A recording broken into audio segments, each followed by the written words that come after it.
As archaeologists pore over ancient tombs of Turfan and Western China, they discovered some surprisingly well preserved and familiar relics, though hardened over 1,000 years. They're such little crescent shaped dumplings. Exactly who invented dumplings remains a mystery, but some scholars suspect they were first spread around parts of the ancient world by nomadic Turkic peoples living in western China and Central Asia.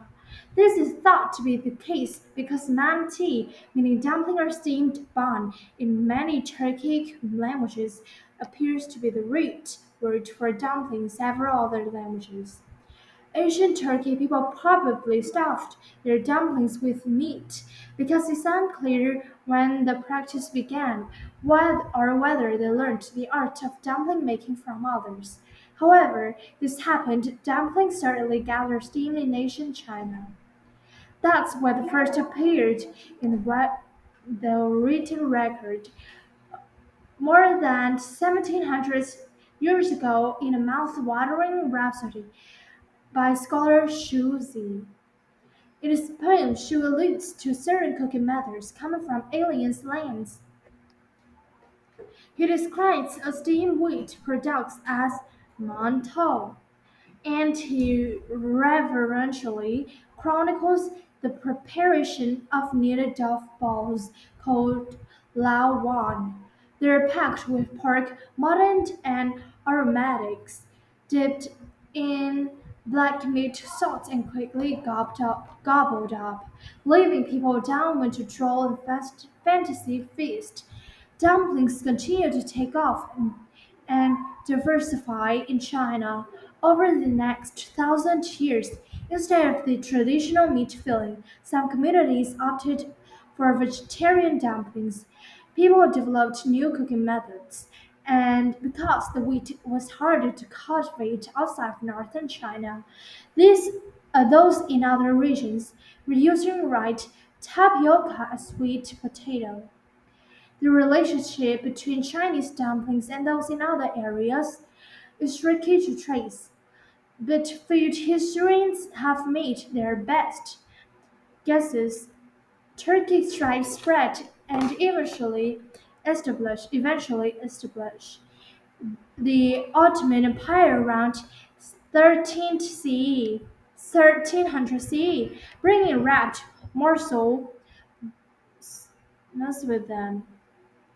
In what's now Turkey, most people would have stuffed dumplings with pork due to Islamic restrictions.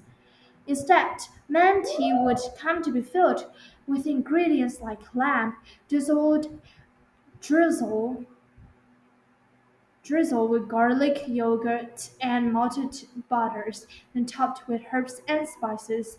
Some scholars believe that the Mongol Empire also helped disseminate dumplings, perhaps introducing them to parts of Eastern Europe.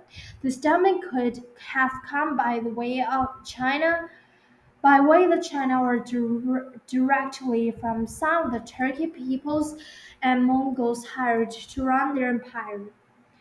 One theory is that this gave rise to dumplings like and other larger pierogi and vareniki eaten in Poland and Ukraine, stuffed with things like potato, cabbage, cheese, and cherries. The Mongol Empire also controlled Korea and might have likewise introduced dumplings there, where mandu may be eaten were regional ingredients like kimchi. Later, after Chinese dumpling variety were introduced to more countries, English speakers began to call them dumplings. The term means little lumps and is thought to have been first used in 16th century England to describe duff balls dropped in liquid, like noodles and matzo ball, that to have no filling. So the word was actually confusingly, but it stuck nonetheless. When Japan occupied China during the Second World War, Chinese jiaozi were brought to Japan, where they in turn became known as gyoza and were more typically pan-fried. So, what about the fact that every region in Italy has its own of dumplings like stuffed pasta? Some historians think that Arab conquerors brought dumplings when they reigned over Sicily between 9th and 11th centuries, but jury's still out. It's unlikely that all dumplings-esque dishes came from the same root tradition. In many cases, it may simply be that culinary visionaries from different cultures shared a similar revelation that cooking fillings encased in dough would be delightful. Either way, we can appreciate these plum pockets of perfection and tackle mysterious history web that's made dumplings so diverse and divine.